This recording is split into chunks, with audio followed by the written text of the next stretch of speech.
नमस्कार। आवाज आ रही है? हाँ। ओके। लकुलिश योग यूनिवर्सिटी के योगाहार कोर्स के जूम मीटिंग के लेक्चर में आप सब योगी आत्माओं का स्वागत है। पिछली बार हम कहाँ थे? Page number 117। Page number 117। 117। Okay.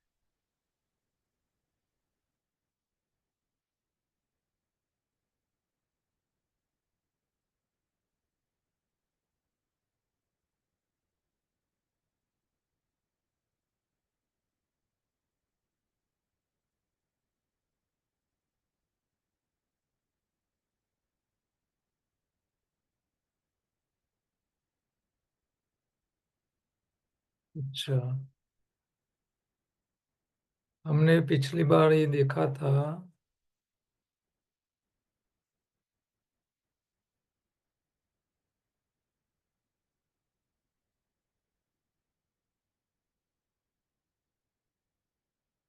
Diabetes के बारे में बात की। इसके आगे ऑयल के बारे में बात हुई। तो जब किसी भी चीज को हम गर्म करते हैं, तब जाके उसकी जो प्रॉपर्टी होती है वो बदल जाती है।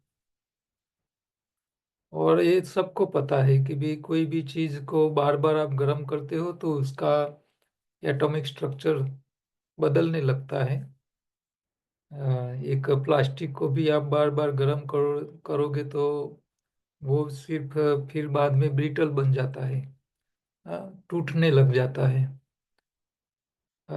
इसी तरह लकड़े को बार बार गर्म करोगे तो वो जलने लगता है। और कोई मेटल को बार बार गर्म करते हो तो वो हार्ड होने लगता है।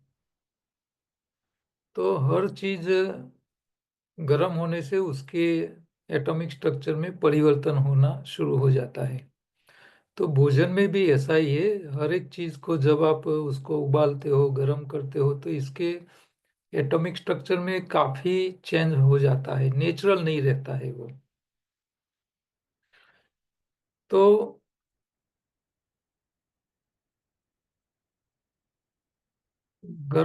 गर्मी होने के कारण जो चेंज होना शुरू हो जाता है, जैसे कि आप छाछ की थैली फ्रिज में से बाहर निकाल के धूप में रखो थोड़ी देर के लिए, 2-3 घंटे। तो आपको पता चलेगा कि वो थैली फूलने लगती है। तो क्यों फूलती है? हम बाहर से तो हवा नहीं भरते हैं, लेकिन जब छाछ की थैली फ्रिज में से बाहर आती है, धूप में रखते हो, धूप के कारण जो प्रकाश है सूर्य का वो थैली के अंदर जाता है, अंदर गर्मी बढ़ने लगती है। छाछ के अंदर जो प्रोटीन है वो थोड़ा सॉफ्ट हो जाता है, और छाछ के जो बैक्टीरिया है वो प्रोटीन को खाने लगते हैं। खाने के बाद उसको उसमें से वायु बनता है, और वायु थैली में बढ़ने लगता है और फूल जाती है। तो ये सारी घटना क्यों हुई? गर्मी के कारण। तो गर्मी काफी चेंजेस लाता है, बैक्टीरियल ग्रोथ भी बढ़ा देता है, साथ साथ में पूरे भोजन का जो भी तत्व है, चाहे न्यूट्रिशन हो चाहे कैलोरी हो, सब कुछ, सबके एटॉमिक स्ट्रक्चर में बहुत बड़ा अंतर होने लगता है, चेंज आने लगता है। तो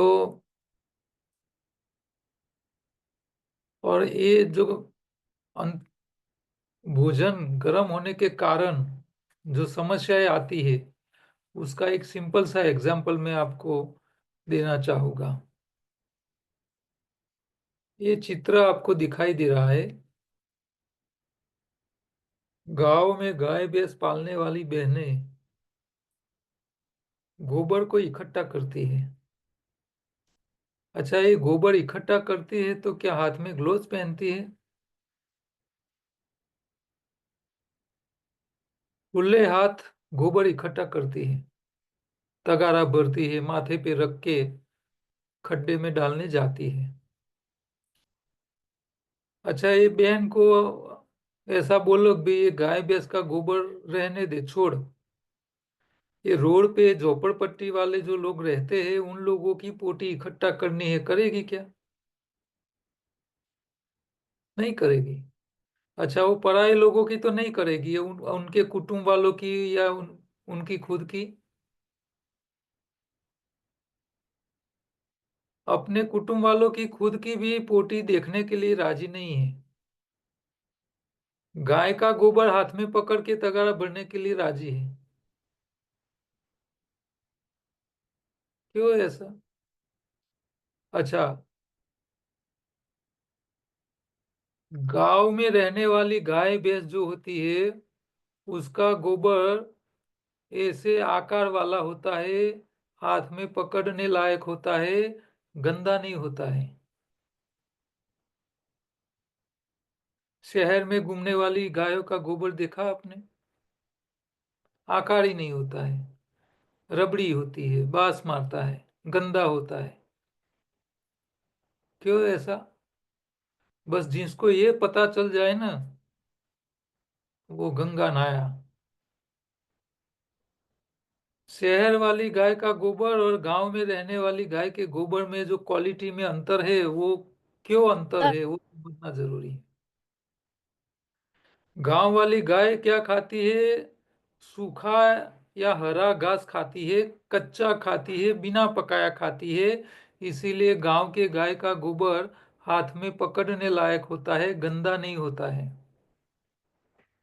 और शहर में घूमने वाली गाय क्या खाती है? हम जो खाते हैं उसका बचा हुआ सारा खुराक गायों को खिलाते हैं।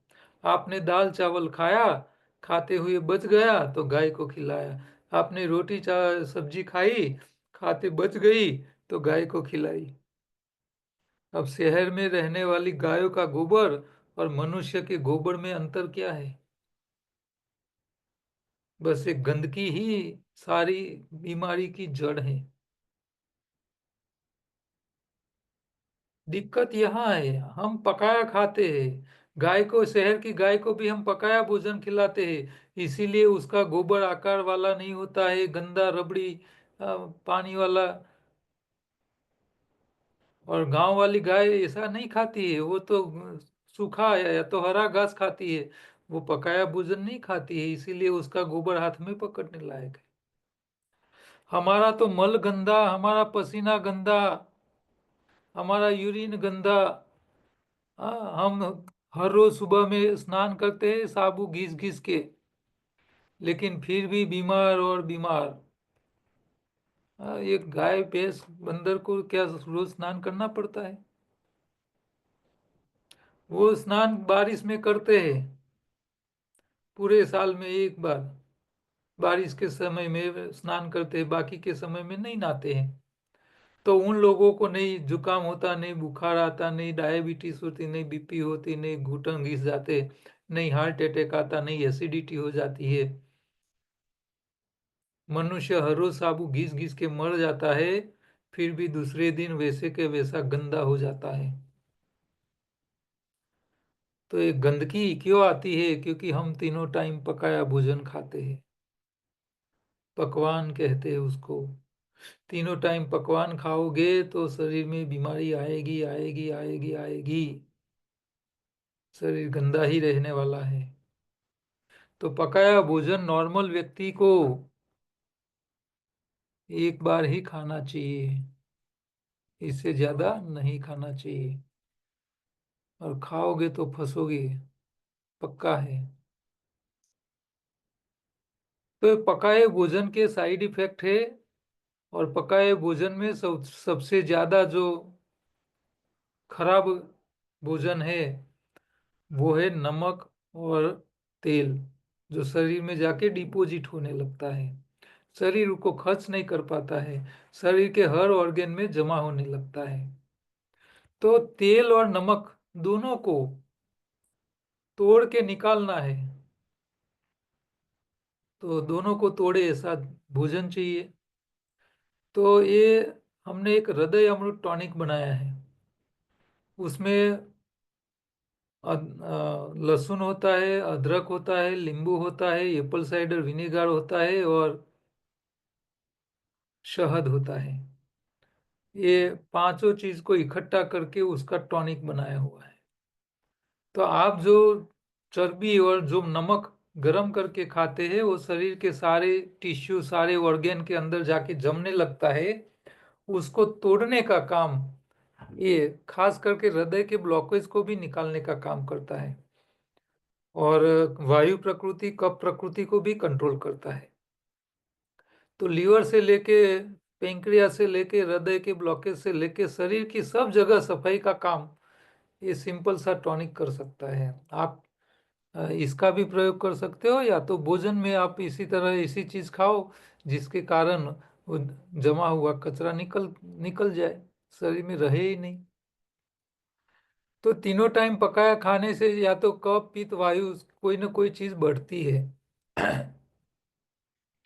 तो कफ पित्त वायु तीनों को कंट्रोल करने के लिए आयुर्वेद ने रसायन वटी, गिलोय, तुलसी, गिलोय, गोखरू और आंवला। आप मार्केट में रसायन वटी लेने जाओगे तो गिलोय, गोखरू और आंवला, ये तीन चीज होती है।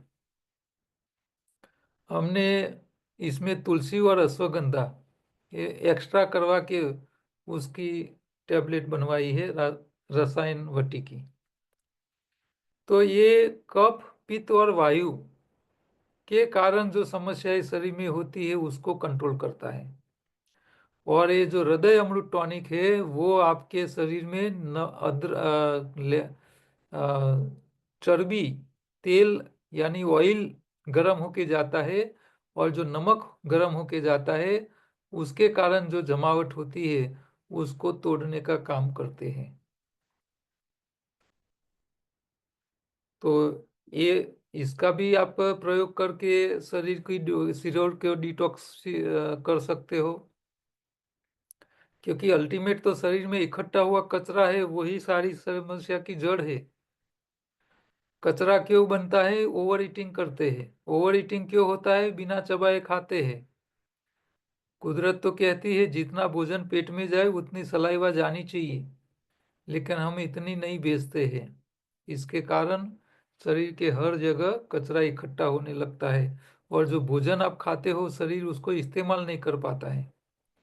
और जो भोजन एक बार आंतों में से खून में चला गया, इसको किसी न किसी रास्ते से निकालना पड़ता है। कोई न कोई रास्ते से निकालना पड़ेगा। हाँ, या तो आप मेहनत करके खर्च कर दो, पसीना से निकालो, यूरिन से निकालो। मल के रास्ते तो जो डाइजेस्ट नहीं हुआ वो ही निकलता है, लेकिन जो खून में चला गया भोजन उसको तो कहीं ना कहीं खर्च करना पड़ता है, या तो इसको बाहर निकालना पड़ता है। जब वो बाहर नहीं निकलता है तब खून की नलियों में जमा होता है ब्लॉकेज के तौर पे, लीवर में जमा होता है, फैटी लीवर हो जाता है, किडनी में जमा हो जाता है तो स्टोन बन जाता है, पेंक्रियाज में कचरा जमा हो जाता है तो डायबिटीज हो जाता है। जो अंग में जहाँ जैसा कचरा इकट्ठा हो गया वैसी समस्याएं आती है। સર जी। સર આમાં આપણે તમે બી કીધું ને આમાં બી લખેલું છે કે ખાલી પેટે એક ગ્લાસ પાણીમાં 3 ટાઈમ લેવાનું નોર્મલ પર્સને ટોનિક। जिसको ब्लॉकेज है उन लोगों के लिए 3 टाइम लेना जरूरी है। હા અને बीपी નોર્મल कोलेस्ट्रॉल माणસ वाले માટે 2 बार ले, और नॉर्मल व्यक्ति एक बार 2 चम्मच ले, एक गिलास पानी के साथ।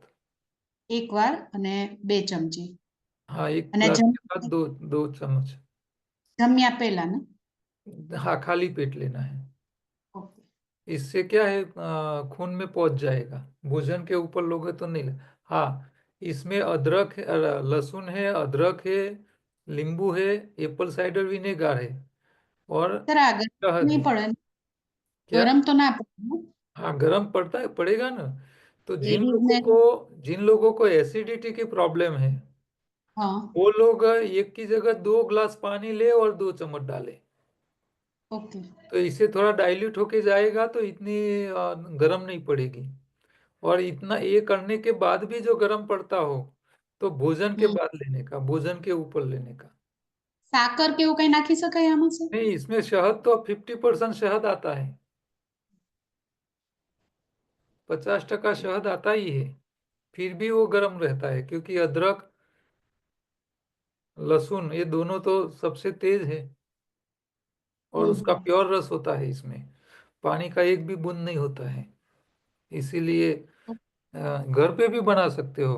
आपको 100 ml लहसुन का रस निकालना है, 100 ml अदरक का रस निकालना है, 100 ml नींबू का रस निकालना है, पानी का एक भी बूंद नहीं होना चाहिए किसी में भी, और 100 ml एप्पल साइडर विनेगर लेना है। आपने 100 100 ml करके 4 आइटम कर ली, 400 ml हो गया।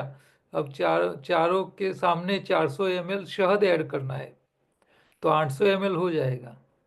तो घर पे भी आप बना सकते हैं, लेकिन अदरक का रस निकालना, लहसुन का रस निकालना सबसे कठिन कार्य है। इसमें लहसुन का रस निकालना सबसे मुश्किल वर्क है। तो સર हम સર તો આ કેટલા ટાઈમ સુધી તમે લઈ શકો? 1 મહિના, 2 મહિના કે કેટલો ટાઈમ સુધી नहीं, લેવું જોઈએ? देखो आपका शरीर में जब समस्या है तो लीवर से लेके शरीर के सारे ऑर्गन के अंदर जो कचरा है उसको तोड़ के निकालने का काम करता है।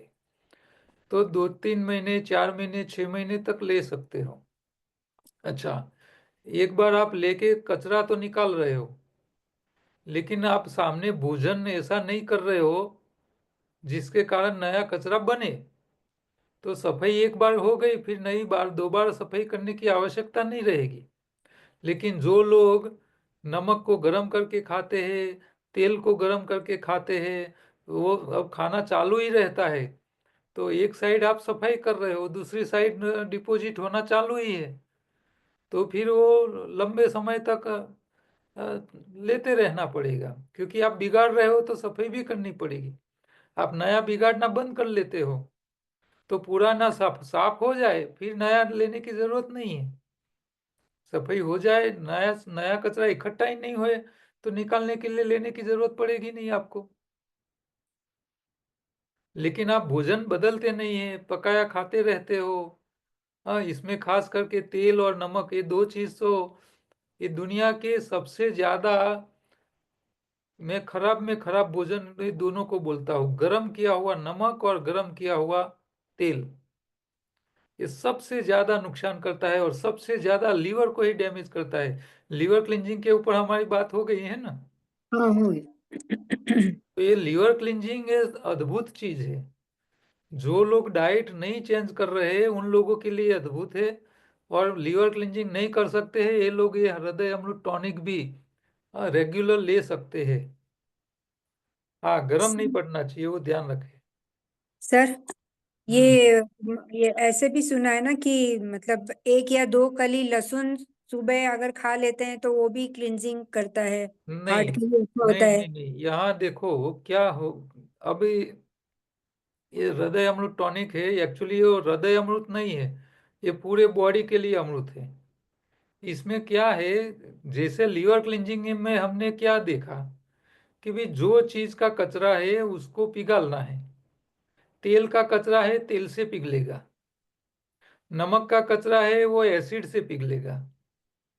तो इसमें क्या है, तो लहसुन का जो तेल है, ये लहसुन का तेल ब्लॉकेज साफ करेगा, सिर्फ ब्लॉकेज। वो क्षार का जो पोपड़ा है, क्षार कैल्सिफिकेशन है, उसको वो नहीं पिघालेगा। उसके लिए एप्पल साइडर विनेगर और शहद, ये नींबू का रस, ये ये जो है वो आपके कैल्सिफिकेशन को तोड़ेगा। जैसे हमने लीवर क्लिंजिंग में नींबू का रस लिया, किसके लिए लिया था? कैल्सिफिकेशन तोड़ने के लिए। और तिल तेल का तेल लिया था, वो किसके लिए था? ब्लॉकेज को पिघालने के लिए। तो हर चीज का अपना काम है, ये ध्यान रहे। और आप नया नया कचरा इकट्ठा नहीं करो तो फिर ये ट्रीटमेंट लेने की जरूरत नहीं है। लेकिन अच्छा, ये ना आप लहसुन जो जो है, तो लहसुन फायदा क्या करता है? लहसुन की तिखास होती है, वो वायरस जन्य बीमारी या वायु को कंट्रोल करती है, एक फायदा उसका लहसुन का एक ही है। तो कफ और वायु प्रकृति को कंट्रोल करने का काम उसकी तिखास के कारण है। लहसुन के अंदर जो चिकास है, वो चिकास का काम है ब्लॉकेज को पिघालने का। तो ये दो काम लहसुन करता है। अच्छा, लहसुन कई कई लोग होते हैं, जैन लोग हैं, स्वामीनारायण लोग हैं, वो लहसुन नहीं खाते हैं। तो उनके ब्लॉकेज कैसे निकाले? तो उनके लिए लीवर क्लिंजिंग एक रास्ता है। दूसरा रास्ता ये है, जैसे कि लौकी है, दूधी, गुजराती में कहते हैं दूधी। अच्छा, आप दूधी को बीच में से काटो,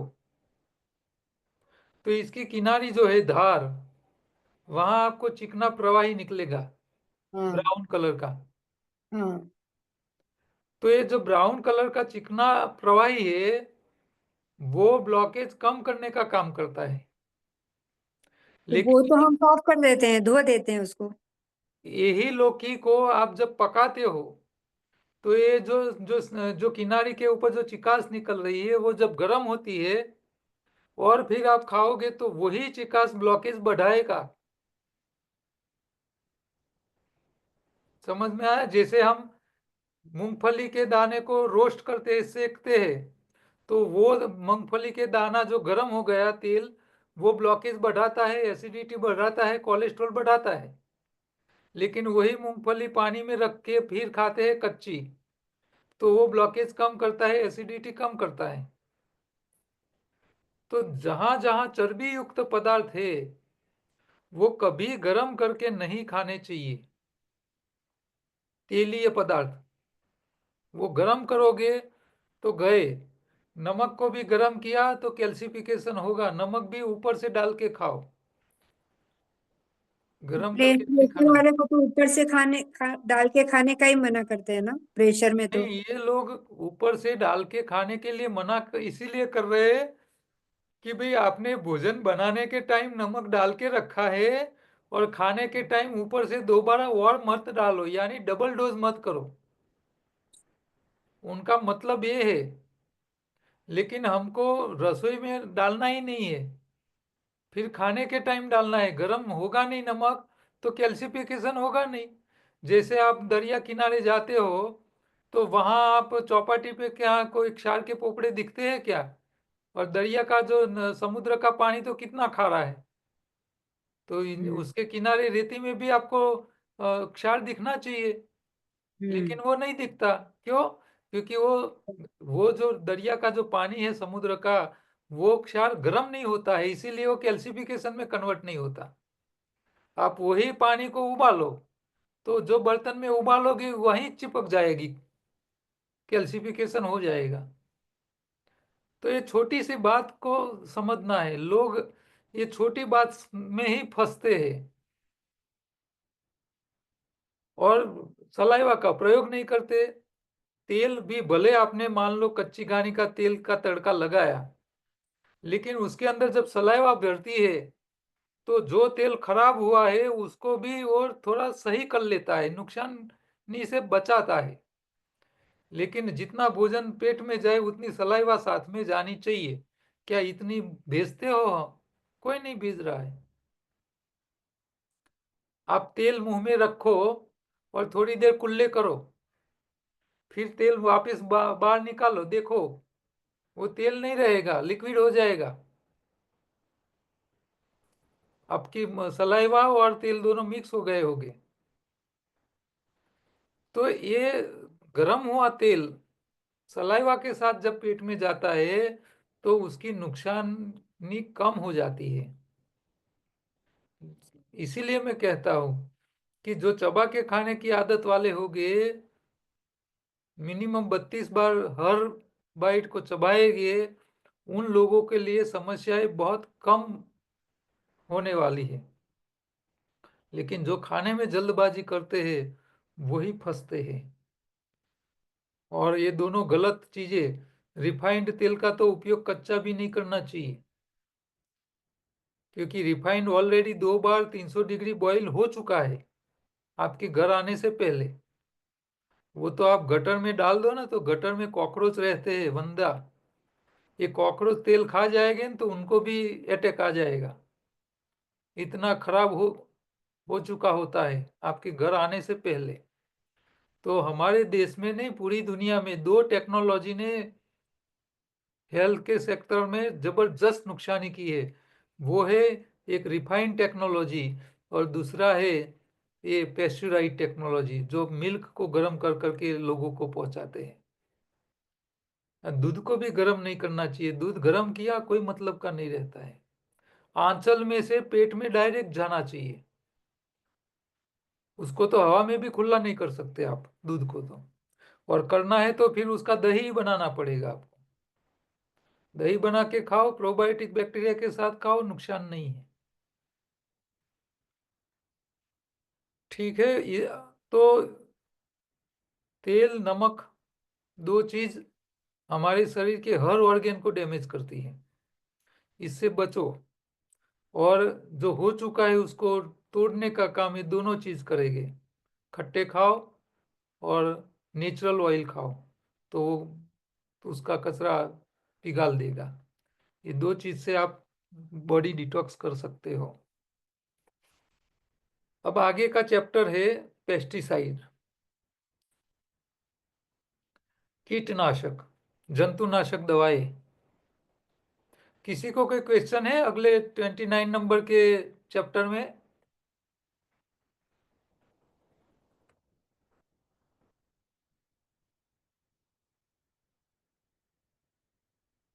कोई नहीं, ठीक है। छाल कीटनाशक का रस आपने जंतुनाशक लिखा है, छाल क्या? का रस।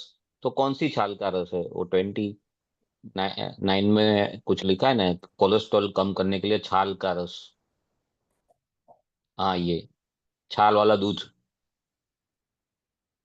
नहीं नहीं, ये है ना, छाल वाला दूध का रस भी बहुत उपयोगी है। तो वो वो दूधी की कौन सी जगह पे छाल है? ये हो गया है। एक मिनट। छाल वाला दूध, ये दूधी, लौकी, लौकी, छाल नहीं, लौकी, लेकिन कच्ची लौकी होनी चाहिए। अच्छा, उसका रस, दूध नहीं है। मैंने बोला दूध कौन सा है। हाँ, वही था बस, ठीक है। लौकी का रस, कच्ची लौकी होनी चाहिए। સર આ રસાયણ ચૂર્ણ છે રેગ્યુલર બેઝિસ પર લઈ શકાય ખરું કે એ પણ ટેમ્પરરી બેઝિસ પર જ લેવાય?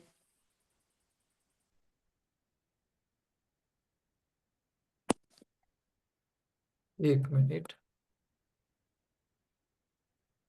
रसायन चूर्ण में क्या है, देखो देखो यहाँ हमारे शरीर में समस्या क्या है, 2 तरह की होती है। एक भोजन का जो जो भोजन डाइजेस्ट नहीं हो पाता है, वो शरीर के खून की नलियां, टिश्यू, सेल सब जगह जमने लगता है कचरा, जो शरीर उसको एब्जॉर्ब तो कर लेता है, खून में चला जाता है, लेकिन शरीर उसका इस्तेमाल नहीं कर पाता है, तो वो कचरा बन जाता है। जैसे नमक है तो उसका कैल्सिफिकेशन हो गया, तेल है तो उसका चर्बी का गट्ठा हो गया, ब्लॉकेज हो गया। तो एक ये होता है।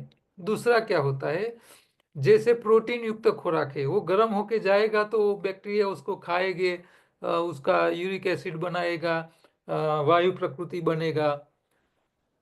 तो शरीर में कफ, पित्त और वायु, ये तीनों जो चीजें हैं ना, वो सड़न के कारण होती है, भोजन के। तो वो कफ करती है, पित्त करती है, या तो वायु करती है। तो ये तीनों चीज को कंट्रोल करने के लिए रसायन वटी जो है, आयुर्वेद ने वो दिया है। इसमें गिलोय, गोखरू और आंवला, ये मेन 3 होते हैं। गिलोय का काम है वायरस को मारना, गोखरू का काम है किडनी के नेफ्रॉन को साफ करना, ठीक करना, और आंवला का काम है कैल्सिफिकेशन को तोड़ना और चर्बी को भी पिघालना थोड़ा, क्योंकि नींबू चर्बी को भी तोड़ता है, खट्टी चीज। तो ये तीनों रसायनवटी जो है, वो कफ, पित्त, वायु के साथ साथ इसका भी काम करते हैं साथ साथ। तो रसायनवटी आप रेगुलर ले सकते हो, लेकिन किसको लेना है? जो लोग तीनों टाइम पकाया भोजन करते हैं, पकाया भोजन नहीं करने वाले को इसकी जरूरत नहीं है। सर मैं हम त्रिफला की जगह पे रसायन चूर्ण ले सकते हैं, ऐसा हुआ ना सर? नहीं, त्रिफला आपकी पेट की सफाई के लिए है। ओके, मीन्स ये रसायन चूर्ण जो है बॉडी के अंदर के जो सिम्टम्स है उसके लिए है। ओके। त्रिफला आंतों के लिए है, वो डाइजेस्टिंग सिस्टम के लिए है, और रसायन तो पूरा हमारे शरीर के अंदर के इंटरनल सिस्टम के लिए है।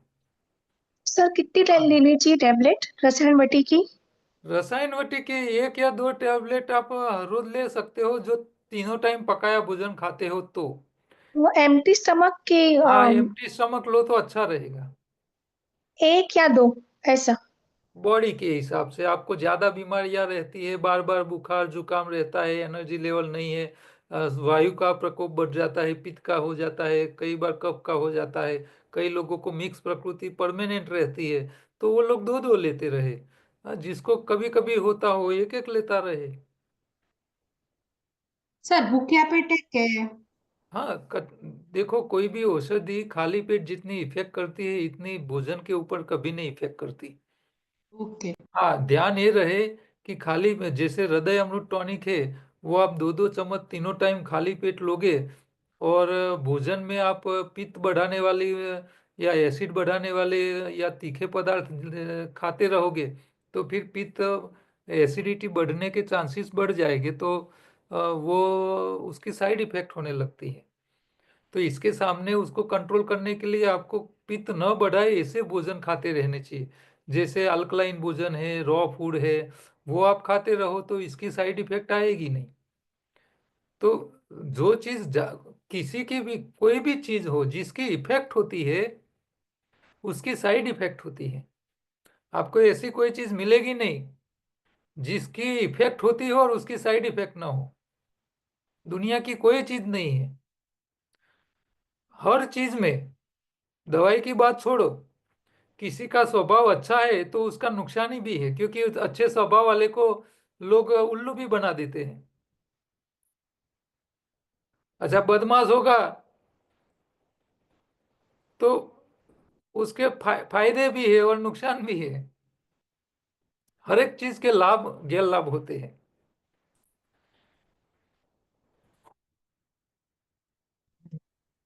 Sir, hello sir. जी। ये रसायन चूर्ण की टेबलेट और चूर्ण में दोनों में अंतर है या दोनों दोनों में अंतर इतना ही है कि टैबलेट आपको आसानी से निगलने में दिक्कत नहीं आएगी, चूर्ण आपको अच्छा नहीं लगेगा खाने में, अच्छा। तो उसको खाने के लिए दूसरी और चीज का सहारा लेना पड़ेगा, शहद में मिक्स करके चाटना पड़ेगा, ऐसा कुछ करना पड़ेगा। ये जो च्यवनप्राश आते हैं ठंडी की मौसम में, वो क्या है, वो रसायनिक वटी ही होती है मेन तौर पे, लेकिन वो इसमें आधा शुगर मिक्स करके लोगों को च्यवनप्राश कह के खिला देते हैं। तो मेजोरिटी जो पोर्शन होता है वो रसायन वटी का होता है। अच्छा, अगर ये चूर्ण हम लेते हैं तो उसकी मात्रा क्या 1 चम्मच 1 चम्मच, वो भी पानी के साथ ले सकते हैं ना? पानी के साथ लो, शहद के साथ चाटो तो बढ़िया रहेगा। अच्छा। हम्म। और सुबह एक ही टाइम या रात को भी लेना होगा? एक टाइम काफी है, अच्छा। जरूरत नहीं पड़ती। चलो आगे ये बढ़ते हैं। एक एक ही प्रश्न सर कि जी, ये रसायन वटी या रसायन चूर्ण मतलब सब कहीं भी मिल जाता है या अपना ही लेना देखो, पड़ता है? मार्केट में आप जाओगे ना तो गिलो गिलो गोखरू और आंवला, ये तीनों का ही मिलेगा आपको। हमारे यहाँ जाओगे तो इसमें हमने तुलसी और अश्वगंधा 2 चीज और ऐड करवाई है। तो ये आप ये कैसे ऑनलाइन ऑर्डर करके आ हाँ, सकता है? आप अहमदाबाद में हो तो सेंटर पे आके रूबरू आके ले जा सकते हो, और आउट ऑफ स्टेशन हो तो आप ऑर्डर दे के कुरियर से भी मंगवा सकते हो। Okay. Okay sir, thank you. कीटनाशक, ज्यादातर लोग ऐसा मानते हैं कि भी जो भोजन हम खा रहे हैं, सब्जी है, अनाज दाल है, फल फलादी है, ये सब जंतुनाशक से ही पकते हैं, खेतों में पैदा होते हैं। तो ये जंतुनाशक पेस्टिसाइड, उसकी इफेक्ट कम करने के लिए हर चीज को हमको गर्म करके खाना चाहिए। ये सब लोग, पूरी दुनिया यही मानती है, लेकिन मैं उसको गलत मानता हूं। तो रासायनिक जंतुनाशक दवाइयां के बिना तो कोई फसल पकती ही नहीं है। और ये इतना महंगा होता है पेस्टिसाइड, कि जो सब्जियों के अंदर जो पेस्टिसाइड का उपयोग होता है,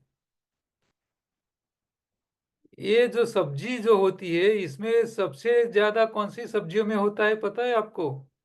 एक होती है गोभी पत्ता, दूसरा होता है बैंगन, और तीसरी होती है भिंडी, लेडी फिंगर अंग्रेजी में कहते हैं।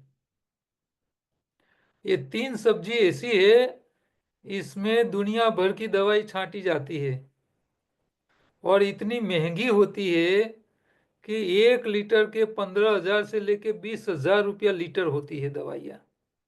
इतनी महंगी होती है दवाइयाँ।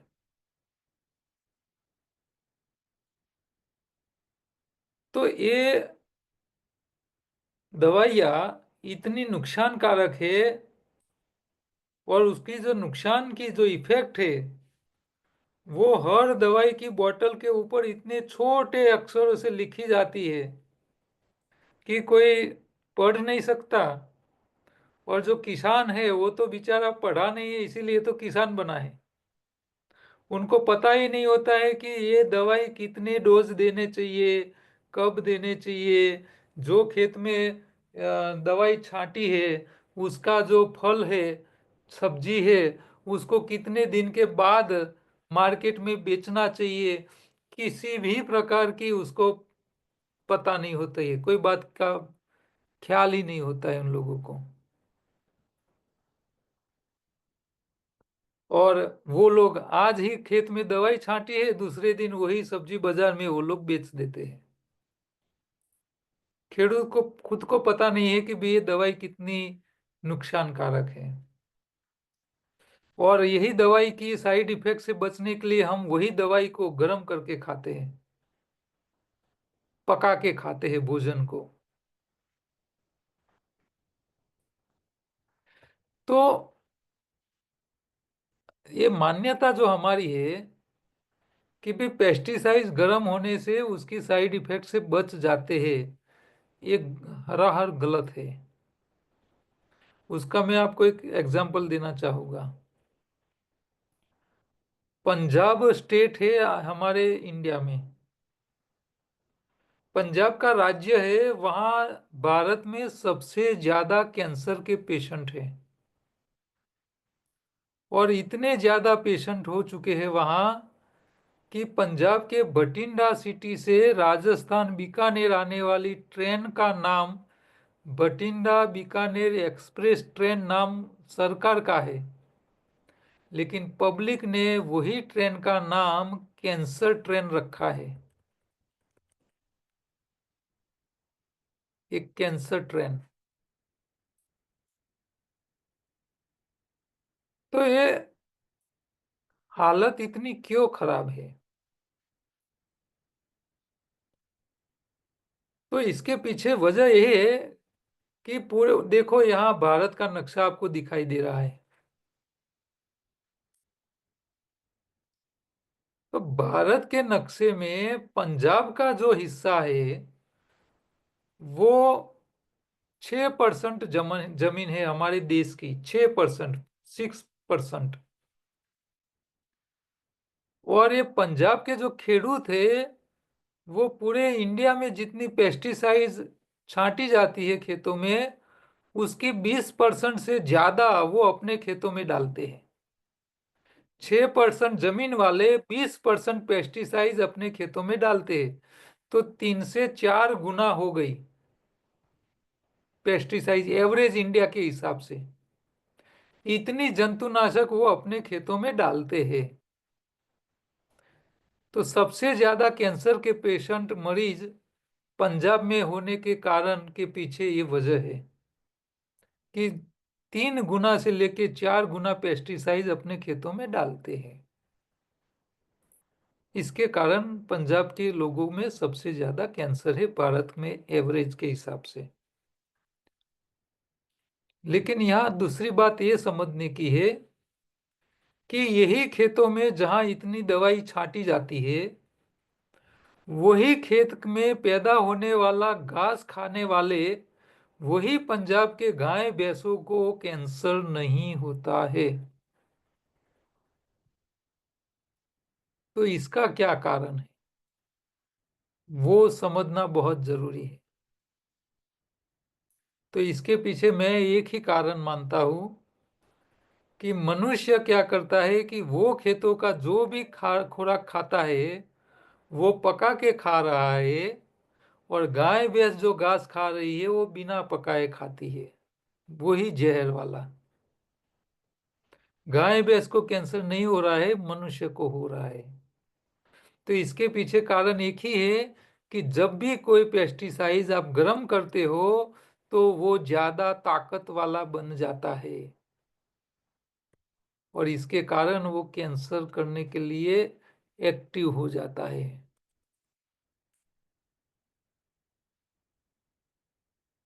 तो ये कैसे काम करता है, जरा उसके लिए हम थोड़ा चर्चा करेंगे। कोरोना काल में आप सब लोगों को पता होगा कि जिसको कोरोना सर्दी जुकाम हो जाता था तो आयुर्वेद औषधियों का काढ़ा बना के लोगों को देते थे, सबको पता है। अच्छा, ये आयुर्वेद औषधियों वाले जो काढ़ा बना के देते थे, इसमें क्या क्या हो सकता था? तुलसी होगा, पुदीना होगा, ऐसे अरडुसी होती है, या दूसरी औषधियाँ होती है। अच्छा, ये औषधियों का काम क्या था कि आपको जो बीमारी हुई है वायरस की, वो वायरस को मारने का। तो ये आयुर्वेद वाले काढ़ा क्यों बनाते थे? और ये जो औषधि है उसका सीधा जूस निकाल के नहीं पिला सकते थे, लेकिन उसको उबाल उबाल के काढ़ा क्यों करते थे? क्योंकि ये औषधि जो है, जो वायरस को मारने वाली औषधि है, उसकी ताकत को बढ़ाने के लिए उसको उबालना पड़ता है औषधि को, तब जाके वो ताकत वाला बनता है। आप तुलसी पत्ता पुदीना को उबालो तो वो और ताकत से आपके शरीर में इफेक्ट करेगा। आप उसकी सीधा जूस निकाल के पी जाओ तो इतनी वो इफेक्ट नहीं करेगा, वो इतना कंट्रोल नहीं करेगा वायरस को। इसीलिए उसको उबालना पड़ता है, उसकी ताकत को बढ़ाना पड़ता है।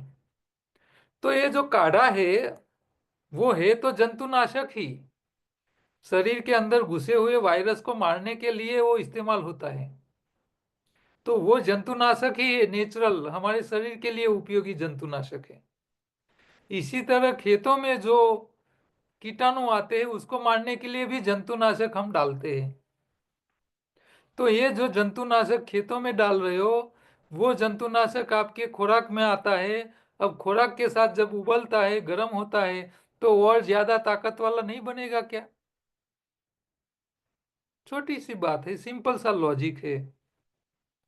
तो जब जब आप कोई जंतुनाशक को गर्म करते हो, जैसे आप नमक को गर्म करते हो तो वो एक्टिव हो जाता है कि नहीं हो जाता है? एक्टिव हो जाता है तो वो नमक जहां जिसके संपर्क में आ गया वहां कैल्सिफिकेशन बनना शुरू हो जाता है कि नहीं हो जाता है?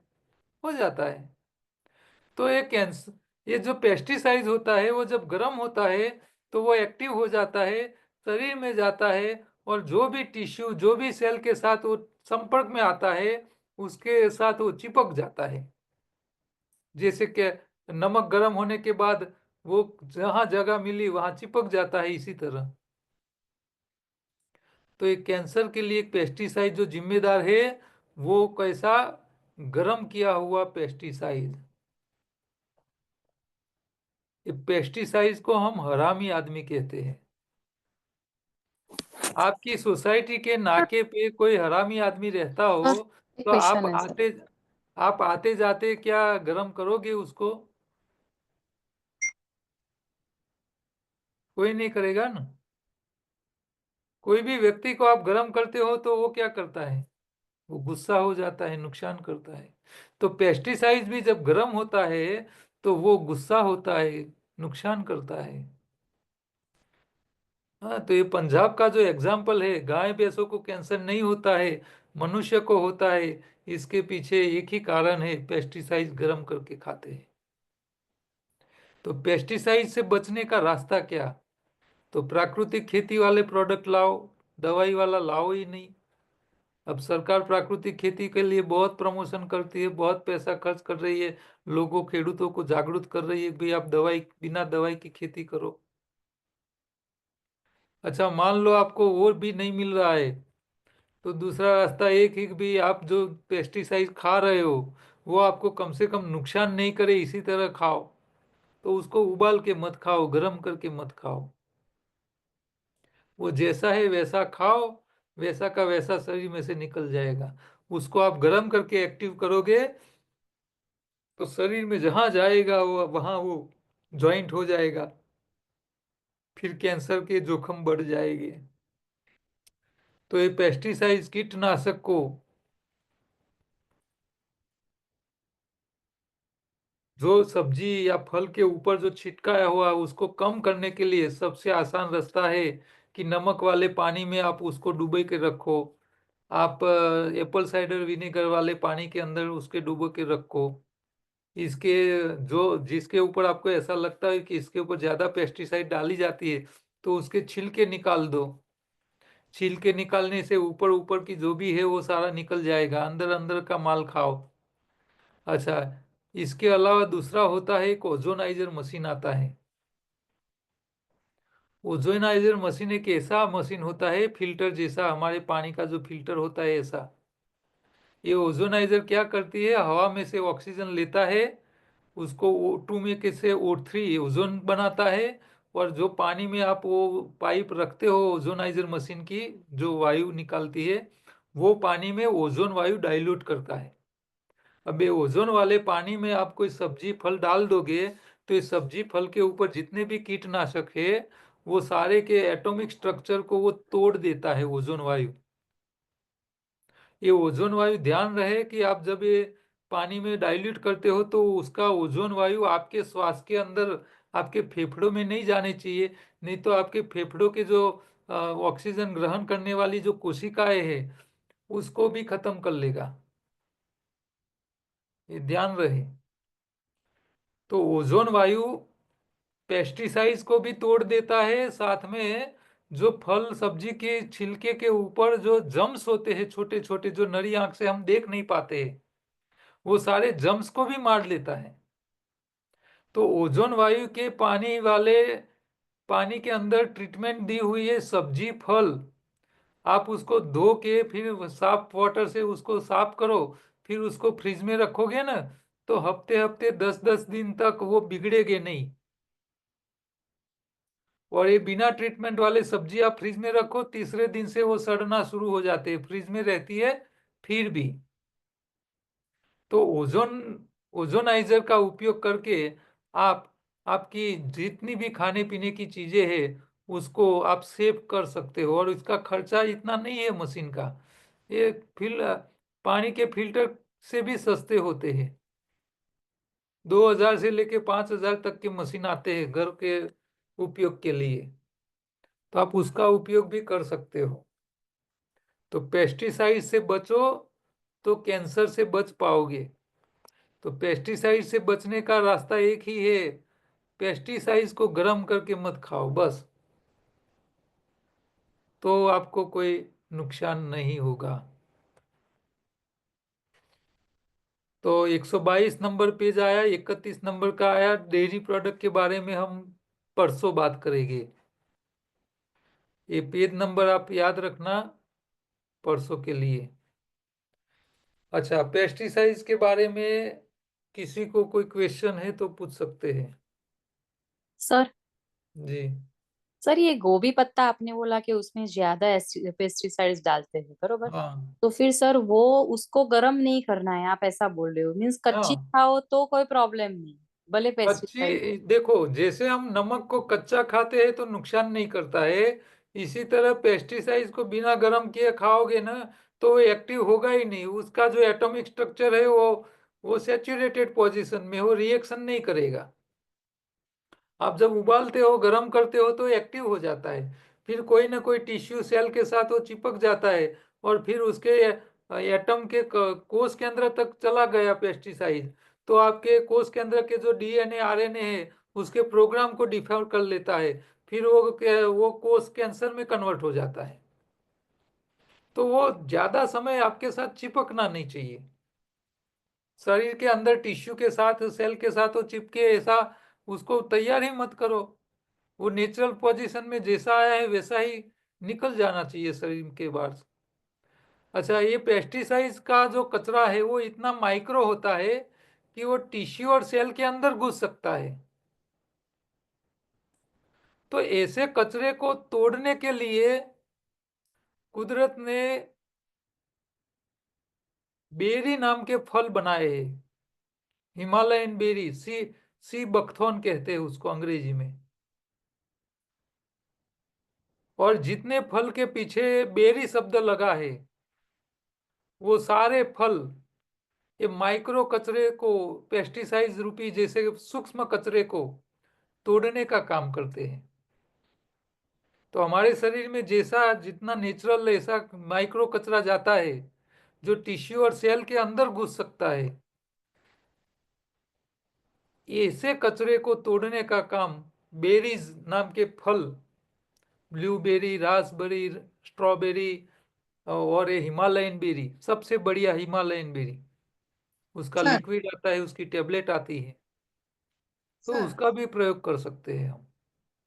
સર એક ક્વેશ્ચન હતો કે આ जी બધી બેરીઝ છે કે કોઈ બી હોય સિઝનલ ફ્રૂટ હોય કે એ સ્ટોર કરીને ફ્રોઝન કરવું કરીને લેવું સારું કે ડ્રાય કરીને લેવું સારું, કદાચ આપણે રિજનલ ના હોય અને सब मैं ऐसा मानता हूँ कि जो चीज को आप ठंडा करते हो ना, હમ तो उसका जो एटॉमिक स्ट्रक्चर होता है ना वो छोटा बनता है। तो छोटा बनने से उसके एटॉमिक स्ट्रक्चर को टूटने के चांसेस बिल्कुल मिनिमम हो जाते हैं। लेकिन कोई चीज को आप गर्म करते हो तो इसका एटॉमिक स्ट्रक्चर, उसकी साइज, वॉल्यूम बढ़ जाता है। अब जब वॉल्यूम बढ़ता है तो उसकी जो पेरीफेरी के अंदर जो एटॉमिक स्ट्रक्चर है वो सारा टूट जाता है। तो कोई भी चीज गर्म करने से वो जितनी जल्दी बिगड़ जाती है इतनी उसको ठंडी रखने से नहीं बिगड़ती। तो फ्रोजन करना, फ्रेश चीज को फ्रोजन करके रखना सबसे उत्तम है। फ्रोजन करने का आपके पास कोई रास्ता नहीं हो तो उसको ड्राई शेड में सुखा दो और उसका पाउडर फॉर्म करो और फिर उसको स्टोर करो। છાયામાં સુકવવાનું ને हाँ, તડકામાં नहीं। छाया में उसको, क्योंकि उसको डायरेक्ट हीट नहीं लगनी चाहिए। तो फ्रोजन का ऑप्शन है तो पहला फ्रोजन, नहीं है तो आप सुखा के उसको रख सकते हो। लेकिन गर्म तो करना ही नहीं है, गर्म करने से ही सारी समस्या बढ़ने लगती है, क्योंकि एटॉमिक स्ट्रक्चर गर्म होने से जितना जल्दी टूट जाता है उतना फ्रोजन में तो टूटता ही नहीं है। फ्रोजन में कभी कोई चीज टूटती नहीं है, वो वैसी की वैसी ही रहती है। इवन आप देखिए ये जितने प्राणी होते हैं उसका जो फर्टिलिटी के लिए स्पर्म और सब कुछ रखते हैं तो वो क्या करते हैं, फ्रोजन करके रखते हैं, तब वो जाके जिंदा रहते हैं। उसको उबाल के रखो तो कोई जिंदा ही नहीं रहेगा, कोई स्पर्म रहेगा ही नहीं, मर जाएंगे सब। तो फ्रोजन वो सेफेस्ट वे है। हमारे देश में रिफाइंड और पेच्यूराइट टेक्नोलॉजी की जगह फ्रोजन टेक्नोलॉजी रखी होती ना तो आज इतनी हालत नहीं होती, हेल्थ के बारे में खराब नहीं होती। ઓમ સર સર સાહેબ આ ડિહાઇડ્રેટ ફૂડ કે છે जी એ કેવું? હવે અત્યારે બધા हाँ, ડિહાઇડ્રેટ કરે છે તો એ इसमें भी કેવું? टेक्नोलॉजी तो फ्रोजन टेक्नोलॉजी ही है। वो लोग ગરમ पहले કરે क्या છે કે करते हैं, ફ્રોઝન કરે फ्रोजन છે? कर लेते हैं, फिर उसको थोड़ा जो वार्म करते हैं, इसमें जो पानी होता है उसकी एयर बन जाती है, फिर एयर को वो खींच लेते हैं, फिर उसको सुखा देते हैं, एयर मॉइस्चर खींच लेते हैं उसको, तो अपने आप तुरंत वो पाउडर फॉर्म बन जाता है, उसमें हीटिंग होता ही नहीं है। ગરમ તો કરતા હશે ને પાણી કાઢો તો? नहीं, गरम इसका गरम यानी फ्रोजन को सिर्फ पानी को इवेपोरेट हो जाए उसके हिसाब से नॉर्मल, और जैसे वो खींच लेते हैं मॉइस्चर को। इसमें हीटिंग होती ही नहीं है, वो नेचुरल रहती है उसका क्योंकि फूड का कलर भी नहीं चेंज होता है। आप मान लो हरी पत्तियों का पाउडर का हरी पत्तियों ताजी उसका लिक्विड बनाया, फिर उसको फ्रोजन किया, फ्रोजन से फिर एयर ड्राई किया उसको, तो वो उसका कलर एज इट इज रहेगा। आप शेड में भी सुखाओगे तो भी कलर फेड हो जाता है, लेकिन यहाँ तो कलर भी डाउन डाउन नहीं होता है।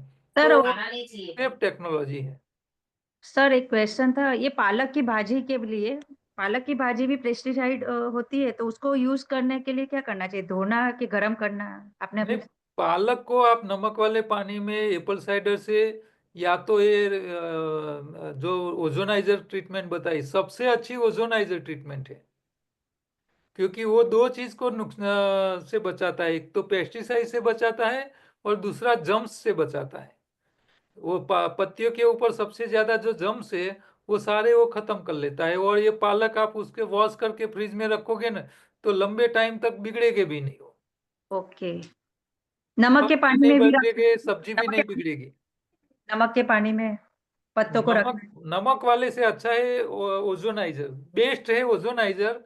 वो नहीं है तो फिर एप्पल साइडर, और वो नहीं है तो नमक। और सर अमेजोन पे मिलता है ओजोनाइजर? हाँ मिलता है, ओजोनाइजर मशीन अमेजोन पे मिल जाएगी। सर कितने आपने मिनट्स अभी भिगो के रखने का सब्जियों को पानी में, नमक वाले पानी में, या तो कितने कितनी देर भिगो के रखने का? 5 मिनट। उतनी देर में निकल जाएगा, कोई भी सब्जी है?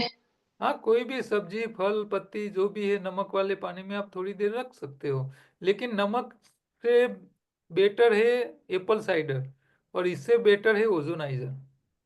सर मैं तो ना फूल गोभी पत्ता गोभी गर्म पानी में डाल के रखती हूँ, तो गर्म पानी में नहीं डालनी चाहिए ना? गरम तो देखो, जो जो भोजन लाइट वेट है, लो डेंसिटी, पानी में डालने से तैरती हो, ऐसी कोई चीज को गर्म करने से सबसे जल्दी वो बिगड़ जाएगी, इसके न्यूट्रिशन खत्म हो जाएंगे, शरीर के कोई काम का नहीं रहेगा।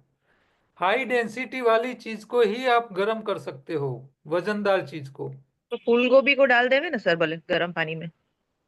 नहीं नहीं, मूंग को आप स्प्राउट कर लो ना तो हल्के हो गए। फूल गोभी, फुलावर सर, फुलावर। फुलावर को भी आप पका के नहीं खाना चाहिए।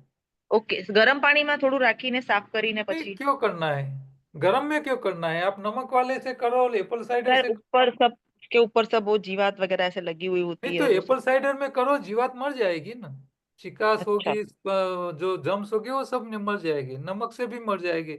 उबालने अच्छा। से उसके सारे एटॉमिक स्ट्रक्चर टूट फूट हो जाते हैं। तो देसी गाय के गौमूत्र में भी डालने से बोले निकलते हैं?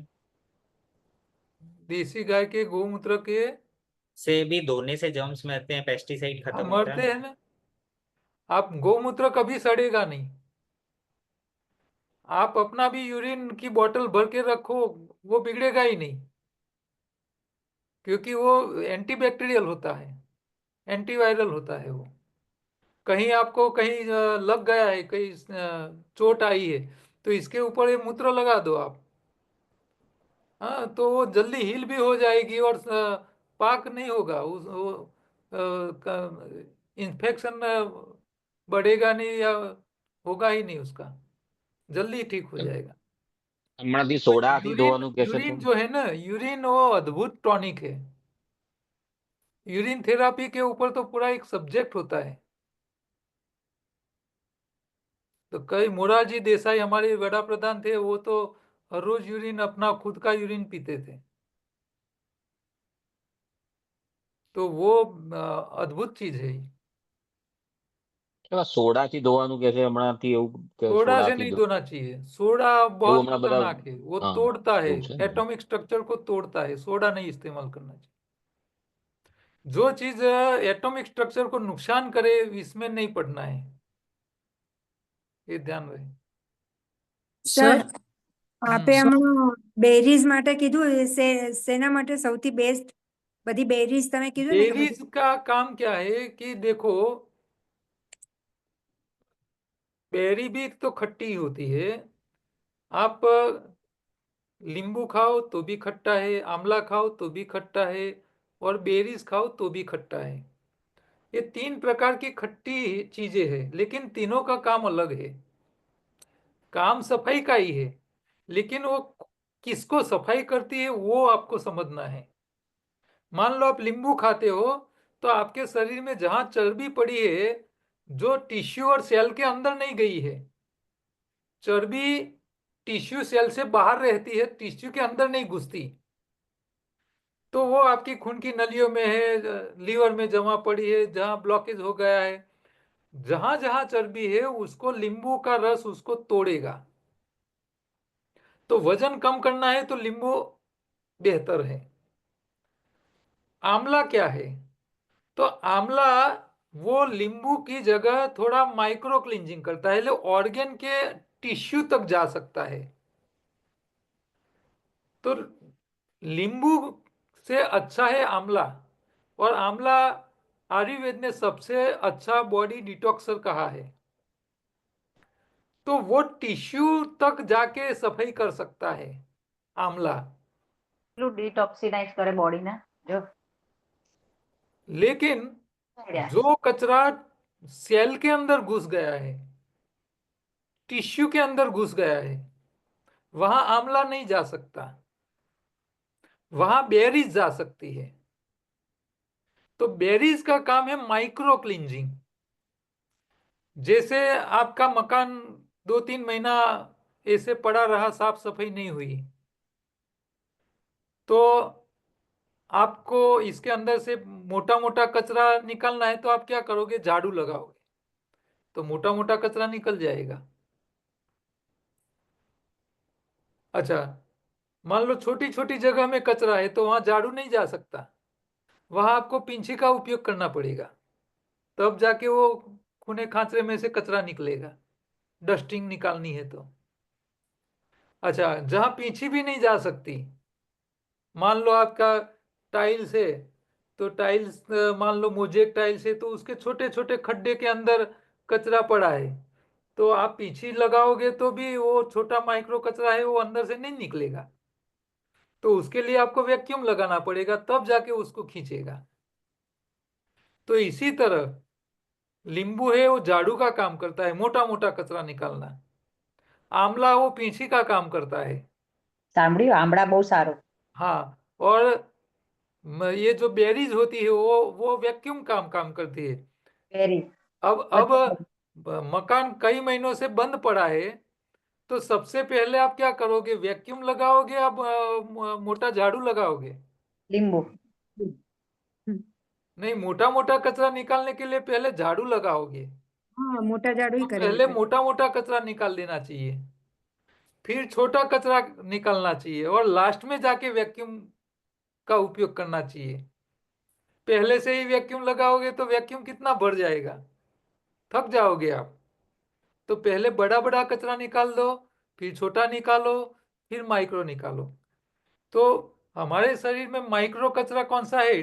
टॉक्सिन, वो है पेस्टिसाइड रूपी, वो टिश्यू और सेल के अंदर घुस गया है, तो उसको तोड़ने का काम है बेरीज वाले फल करते हैं। वो महंगे होते हैं। हिमालयन बेरी की बोतल 500 ml की आप मार्केट में लेने जाओगे तो 1000 से लेके 1200 रुपया 500 ml का होगा ऑनलाइन।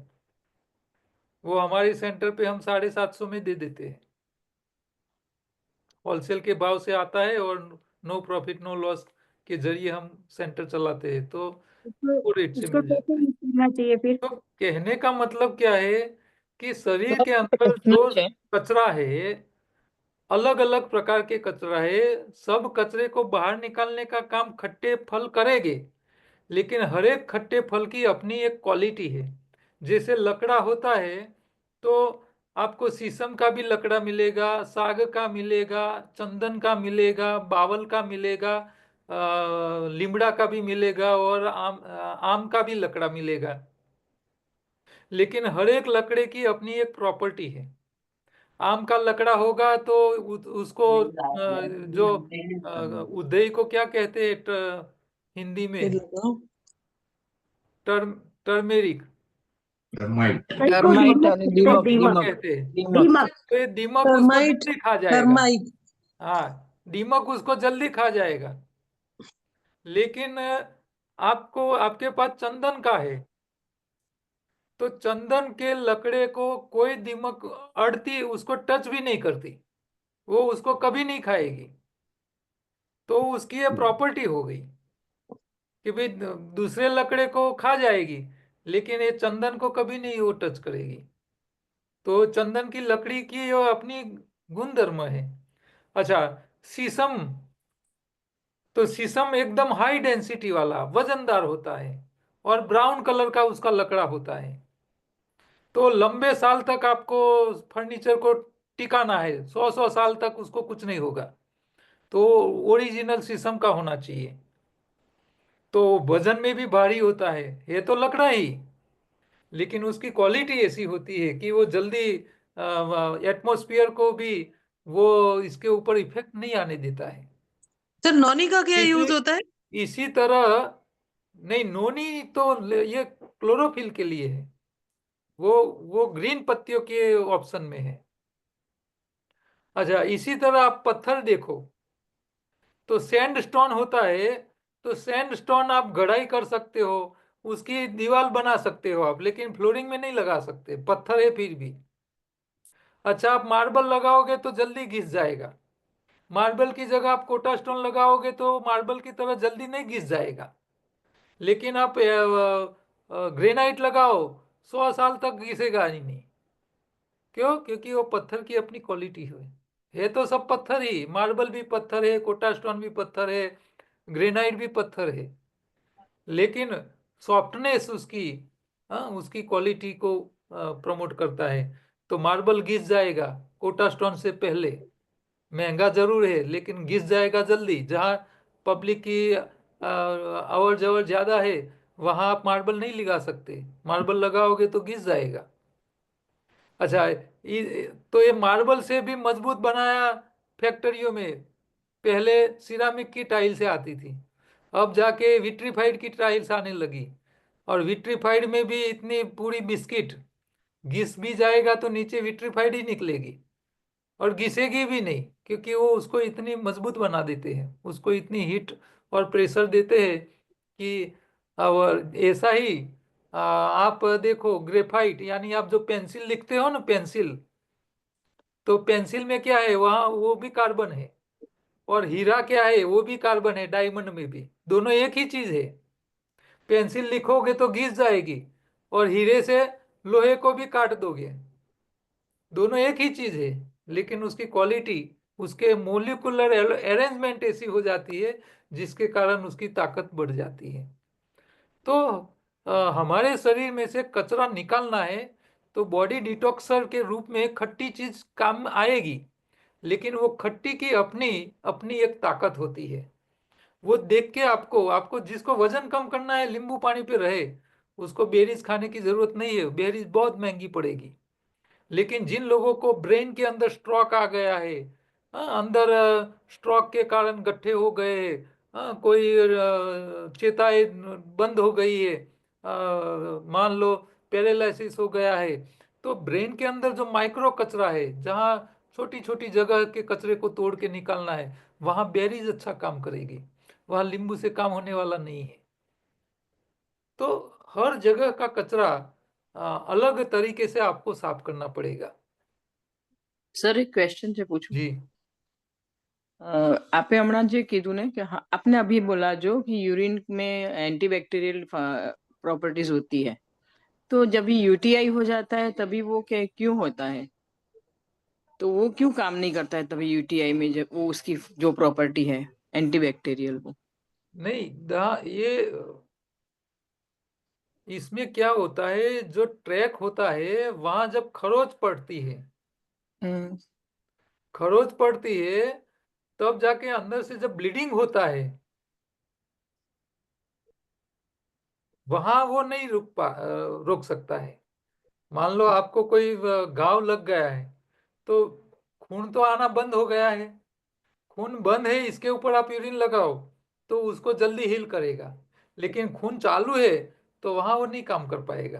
पहले खून को तो बंद करना पड़ेगा। तो ये वहां जहां खरोच पड़ गई है, वहां इंटरनल ब्लीडिंग चालू है, तब समस्या रहती है। दूसरा, यूरिन के अंदर कचरा नहीं होना चाहिए, यूरिन प्योर होना चाहिए। अच्छा, अब हम हमारा भोजन हम तीनों टाइम पकाया खाते हैं, तो जो लोग पकाया भोजन खाते हैं उसके यूरिन की क्वालिटी और जो पकाया नहीं खाते उनके यूरिन की क्वालिटी, दोनों में जमीन आसमान का अंतर हो जाएगा। पकाए भोजन खाने वाले का यूरिन इतना एंटीबैक्टीरियल गुणधर्म नहीं रह पाएगा, क्योंकि उसके अंदर ऑलरेडी दूसरा कचरा आ गया है। तो उसकी भी इफेक्ट इसी तरह थोड़ा चेंज हो जाती है। उपवास करो आप, उपवास के बाद जो यूरिन निकलता है वो अद्भुत होता है। आपने भोजन नहीं खाया है, फिर शरीर जो कचरा निकालती है यूरिन के रास्ते, वो सबसे अच्छा रहता है। धन्यवाद। और यूरिन में तो इतनी अद्भुत ताकत होती है कि आप लोगों को शायद पता हो या ना पता हो, अहमदाबाद में छारा कम्युनिटी रहती है, उसका काम धंधा लोगों को चोरी करना ही होता है। अभी शायद अभी लोग बिजनेस में नौकरी धंधे में लग गए होंगे, लेकिन पहले के जमाने में उन लोगों का काम यही रहता था, बस दाड़ पाड़ना, चोरी करना। अब जिन लोगों का काम चोरी ही करना है, तो वो लोग अपनी और तैयारी रखते हैं कि भाई कभी चोरी करने गए और पकड़ गए तो मार मार खाना ही है, मार खा के ही आना पड़ेगा। वो सबको पता है, उन लोगों को पता ही होता है कि भाई मार खा के ही आना पड़ेगा। तो उन लोगों की जो कॉलोनी होती थी, जहाँ वो लोग एक साथ रहते थे, पूरी सोसाइटी, वहां उन लोगों ने व्यवस्था क्या करके रखी थी, एक बड़ा सा तपेला, बड़ा यानी पूरा व्यक्ति इसके अंदर बैठ सके, इतने बड़े बड़े तपेले रखे थे उन लोगों ने। और इसमें काम क्या करते थे ये लोग, क्योंकि हर पुरुष हर रोज रात को चोरी करने के लिए पूरी सोसाइटी में से निकलना ही होता था, धंधा ही था। तो ये सारे लोग रोज चोरी करने लेके जाएंगे। अब 100 लोग चोरी करने के लिए निकलेंगे, तो इसमें से एक दो को तो कहीं ना कहीं कोई पकड़ लेगा, तो उसको मार खा के ही आना पड़ेगा घर पे। तो अब मार खाएंगे तो मसल सूज जाएंगे, जॉइंट पेन करते होगे, सब कुछ हुआ होगा, क्योंकि कहाँ कितना मार पड़ा किसका कोई गणित नहीं होता है। तो उन लोगों ने इससे बचने के लिए क्या किया था कि बड़े बड़े तपेले रखे थे, और वो तपेले में जितने भी पुरुष होते हैं वो हर रोज अपना यूरिन वो तपेले में ही करते। तो तपेला पूरा यूरिन से भर के ही रखते थे वो लोग।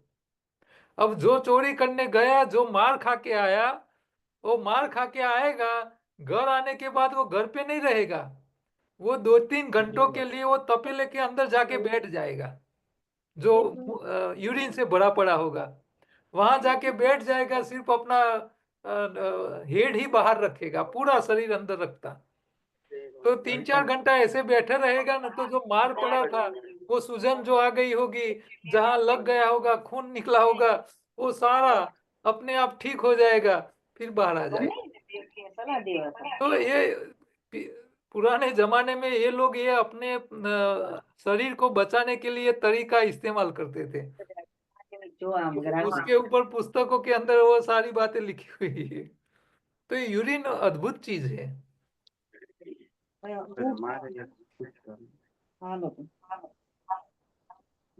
चलो, और कोई किसी को?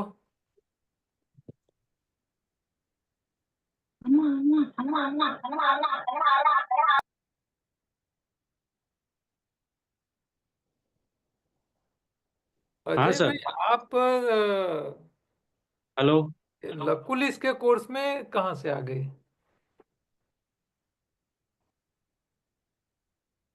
हेलो। आज तो लकुलिस वाले का कोर्स का चल रहा है। हाँ, विश्वज्ञ फाउंडेशन मेरे का तो मिसेस कल था। मेरे मिसेस है सर। हाँ? मेरे मिसेस है रंजीता। अच्छा। तो एक बार मैंने सुना था हाँ। साथ में, तो इतना इंटरेस्टिंग लगा सर।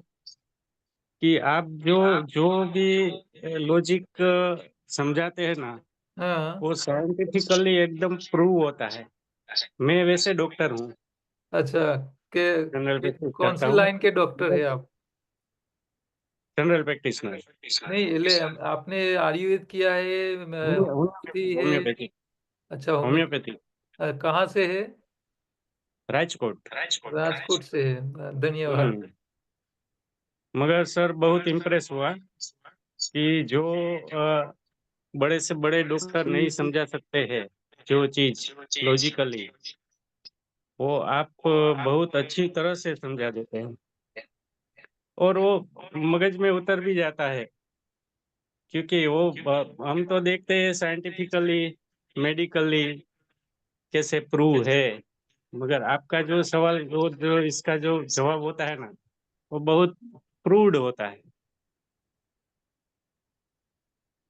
आप डॉक्टर है, आपको तो अच्छा लगता होगा, लेकिन दूसरे लोगों को क्या लगता है क्या पता। वो समझ पाते हैं या नहीं पाते हैं, वो लोग कुछ नहीं, ये तो बात जो डॉक्टर लोगों के मगज में उतारना बहुत कठिन होता है, ये सब बात, मगर आपने जो समझाते हैं ना, उससे एकदम प्रूव्ड प्रूव्ड होता है जी जी। कि आप तो समझो कि कोई यूनिवर्सिटी, बहुत बड़ी यूनिवर्सिटी है आप, कि जो उस मगज में से जो निकलता है वो इतना अच्छा निकलता है कि इसका जवाब संपूर्ण मिल जाता है इसमें, साइंटिफिकली। आप सब लोगों की कृपा है, और आप लोगों ने ही हमको प्रेरित किया है। तो और हमारे पास जो भी है, तो मैं तो ऐसा सोचता हूँ कि भी मेरे पास जितना भी है नॉलेज, वो सारा मैं देना चाहता हूँ। और आप लोग भी वही नॉलेज का उपयोग करके समाज को अवेयर करो, जागरूक करो। बस एक यही सही बात भावना है। से कर रहा हूँ मैं। सर और आपने जो कहा जो मैं मैंने बताना चाह रही थी आपको कि एक बार एक मैंने एक करके सुना, बोलिए। ये जो एक मिनट सर, जी। एक बार मैंने सुना, ये जो दो अभी सेशन के पहले जो हुआ था ना, ये लीवर का, हम्म। तो ये लीवर का इतना अच्छी तरह से समझाया ना, तो उसके बाद सर मैंने गुस्ताखी की कि मैं अपने मोबाइल पे भी चालू करके सुनता हूँ। अभी मैं अपने क्लिनिक से आया हूँ, अच्छा। तो रास्ते में भी मैं ईयरबड रख के सुन सुन के आता था। अच्छा। तो आप जो भी सजा दे, कोई बात नहीं। नहीं नहीं, ये तो आपकी कंडीशन है, स्थिति ऐसी है, तो आपको करना पड़ता है, वो सही है। सिचुएशन के सामने तो हम लाचार है, इसमें हम क्या कर सकते हैं। Yes sir. और सर एक एक क्वेश्चन था, इसीलिए मैंने हैंड रेज किया था बोलिए। कि जो गुजराती में बोलूं के हाँ, हिंदी में? नहीं आप हिंदी बोलिए, क्योंकि के दूसरे लोग भी हिंदी है, तो उन हाँ, लोगों यस को भी सर, थोड़ा यस सर, समझ में यस आएगा सर। आप क्या कहना चाहते हैं। Okay, okay. तो सर जो ये सब्जी है, वो नमक वाले पानी में हम्म। डुबो के जो साफ करते हैं, हम्म। तो उसमें एक माइक्रो क्वेश्चन है हम्म। कि जो हाई बीपी वाले पेशेंट है, हम्म। फिर वो खाएंगे तो वो जो सोडियम क्लोराइड एब्जॉर्ब उसमें होगा, तो वो बढ़ेगा कि उसका कोई? नहीं, इसमें क्या होता है देखो, कि कोई भी चीज अंदर कब जाएगी,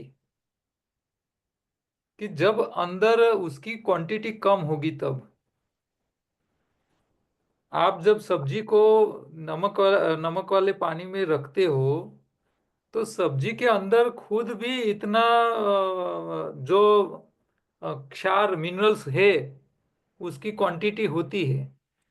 तो हम्म, ये जहाँ कम है और जहाँ ज्यादा है वहां से कम की दिशा में वो प्रवाहित होता है।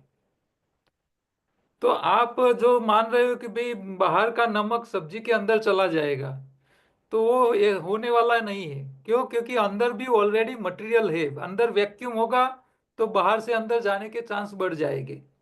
लेकिन अंदर की साइड में वैक्यूम नहीं है, कि भी वो अंदर घुस जाए, जगह होती ही नहीं है अंदर जाने के लिए, वो सरफेस के ऊपर रहेगा।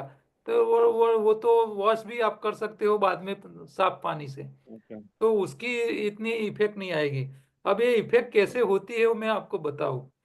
मान लो कई लोग नींबू, मैंने पिछली बार लीवर क्लींजिंग के टाइम भी बताया था कि कई व्यापारी नींबू को पानी के अंदर रखते हैं, पूरी कांच की बरनी रखती है, इसके अंदर नींबू डाल के रखते हैं।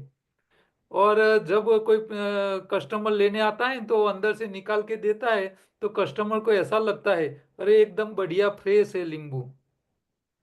लेकिन इसमें क्या हुआ होता है कि नींबू के अंदर जितनी खटास है, पानी के अंदर खटास नहीं है। जब डाला तब तो पानी के अंदर खटास नहीं थी, जब नींबू डाला तो नींबू के अंदर खटास ज्यादा थी। तो खटास नींबू के अंदर ज्यादा थी, पानी में कम थी, तो खटास की डायरेक्शन क्या होगी, ज्यादा से कम की ओर ट्रांसफर होने लगेगी। तो वो नींबू की पूरी खटास पानी में आना शुरू हो जाएगी। कब तक आएगी, जब पानी की और नींबू की दोनों की खटास इक्वल ना हो जाए, तब तक वो अंदर से बाहर आना शुरू रहती है। तो जब आप ये पानी जब आपने डाला होगा तब आपको पानी एकदम ट्रांसपेरेंट क्लियर क्लिस्टर क्लियर होगा। लेकिन आप 3-4 घंटे बाद देखोगे ना, तो वो पानी जब नींबू पानी हम बनाते हैं तो कैसा उसका कलर थोड़ा चेंज हो जाता है, वाइटिश। वो पानी भी ऐसे वाइटिश हो गया हुआ आपको दिखाई देगा, और वो पानी भी आप टेस्ट करोगे तो वो खट्टा ही मिलेगा आपको। तो वो व्यापारी ने क्या किया, नींबू की खटास अपनी बरनी में ले ली पानी में, और खटास कम करके नींबू उन्होंने कस्टमर को दे दिया, और पैसा भी पूरा वसूल कर लिया उन्होंने। तो जहां ज्यादा है वहां कम होगा, वहां ट्रांसफर होगा। जिसके जेब में कुछ नहीं है वहां से आप क्या निकालोगे, जिसके जेब भरा पड़ा है वहां से आप कुछ निकालने का प्रयत्न करो तो कुछ निकल जाएगा, लेकिन खाली है इसके जेब में से कुछ नहीं निकाल सकते हम, ऐसी बात है। तो सब्जी के अंदर की साइड नेचुरली मिनरल्स है ही ऑलरेडी, तो वो बाहर वाले अंदर जाने के कोई चांस नहीं है। ठीक है ओके, थैंक यू सर। जी। सपना, डॉक्टर सपना कुछ कहने वाली थी। हाँ सर, मैं आपको ये बता रही थी कि प्रणाम पहले तो, और जो आप बोल रहे थे ना कि पता नहीं सबको समझ में आता है कि नहीं, तो मैं अपने 22 साल के मेडिकल एक्सपीरियंस से एक चीज आपसे शेयर करना चाह रही थी कि जैसे मैंने बहुत डिफरेंट डिफरेंट पैथीज में मैंने पढ़ाई किया है। होम्यो में किया है, बायोकेमिक में किया है, नेचुरोपैथ में किया है, पंचगव्य में किया है। बहुत सारी पैथीज मैंने मतलब मैंने टॉप किया है। और वो सबका निचोड़, जैसे कादरवली जी को भी हम सुनते हैं, और बहुत सारे और डॉक्टर्स को हम लोग सुनते हैं, क्योंकि मेडिकल लाइन में रहते हैं तो हमको अपने आप को अपडेट करना पड़ता है। जैसे डॉक्टर पीयूष सक्सेना जी का जो आपने बताया था, लिवर क्लीनिंग और ये सब हम लोग करते आए हैं सर।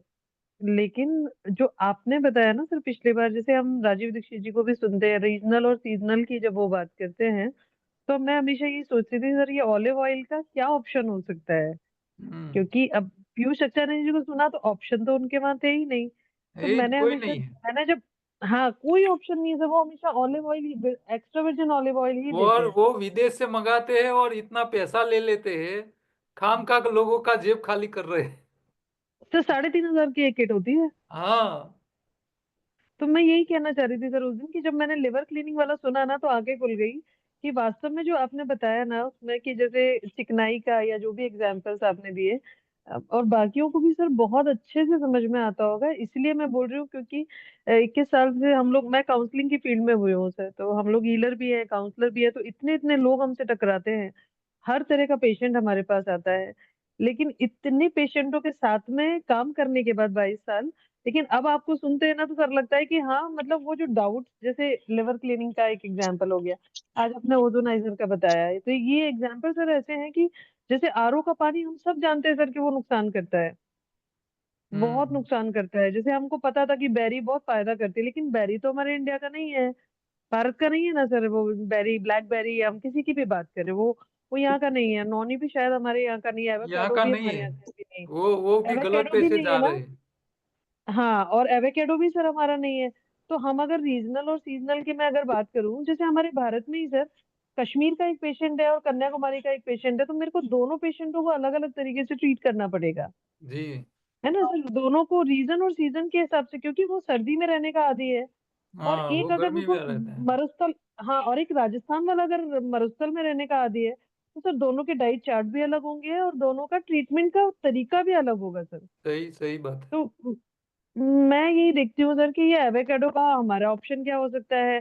तो लोग आंवले की जगह ना एवोकाडो खाना ज्यादा पसंद करते हैं सर। आप देखो आजकल, देखो सैंडविच में डाल डाल के रील्स में हम देखते हैं। तो जैसे ओजोनाइजर का जरा आज आपने बताया, तो और जो सर एक बार आरओ के बारे में भी चर्चा करिए ना सर किसी दिन, क्योंकि ये करेंगे। कैंजन वाटर है, कैंजन, हाँ ये कैंजन वाटर है, वो कैंजन मशीन सर कितना फैशन में चल रहा है। 2.5 3 लाख ढाई की लाख मशीन है 3 लाख सर वो। ले लेते हैं वो लोग, इसकी कोई जरूरत ही नहीं साढ़े है। तीन लाख हाँ, 3 पॉइंट सर 3.4 लाख की अब मशीन आ रही है नई वाली।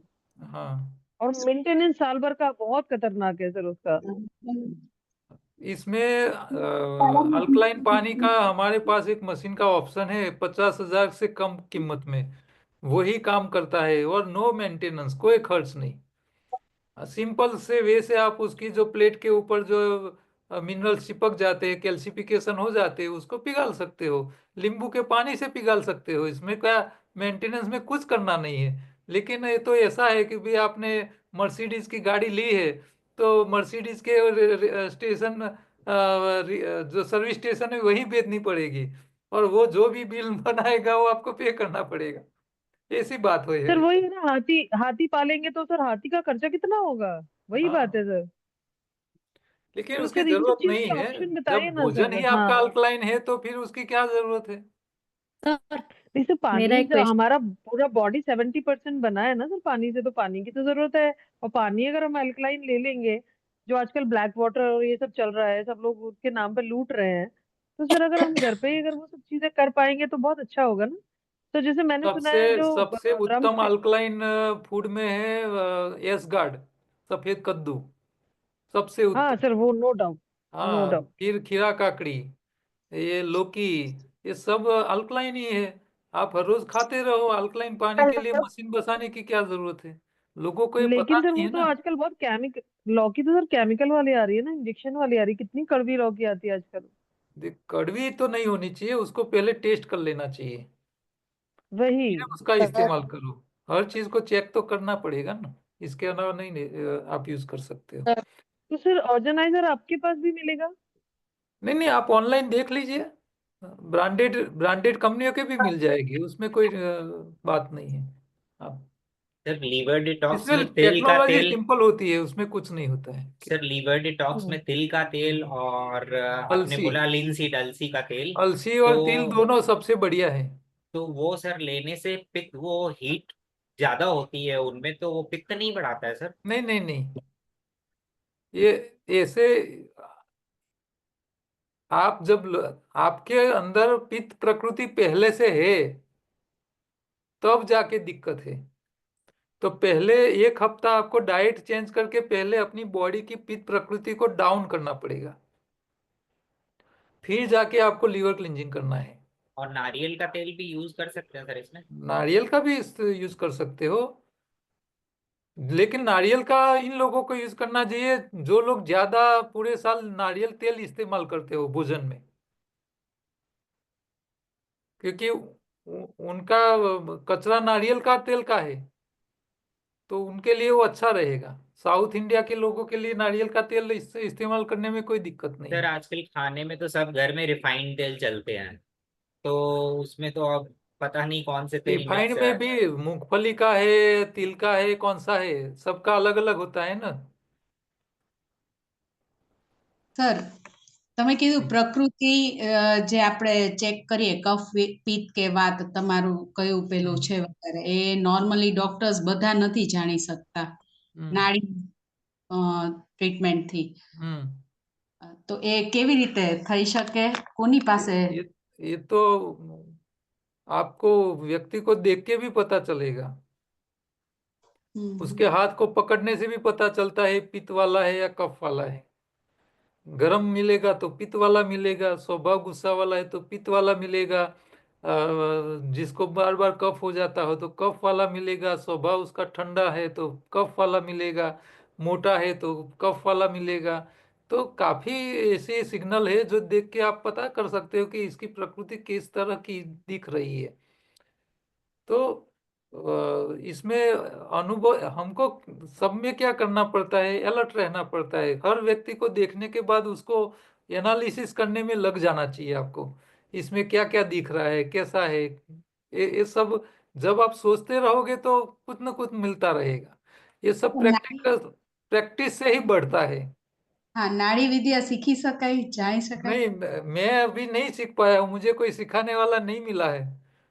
और सीख पाएंगे उसकी कोई गारंटी नहीं है, क्योंकि वो ईश्वर की कृपा होती है, वही लोग सीख पाते हैं, सबके नसीब में नहीं होता है।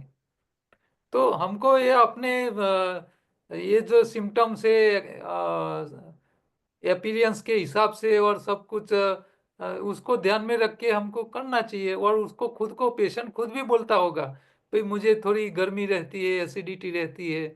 ऐसी सिम्टम से भी पता चलता है कि भी उसकी प्रकृति कैसी है। सर ये हिमालयन बेरी वाला जूस डेली कितना यूज करना चाहिए जो एक आपने दो बताया? चम्मच, 2 एक या दो चम्मच। चम्मच। ऐसे तो उसका स्वाद खट्टा नहीं होता है, छाछ पीते हो ऐसा ही लगता है। क्योंकि उसका ज्यादा खट्टा होगा तो फिर माइक्रो क्लिंजिंग की जगह बड़ा बड़ा कचरा निकाल देगा,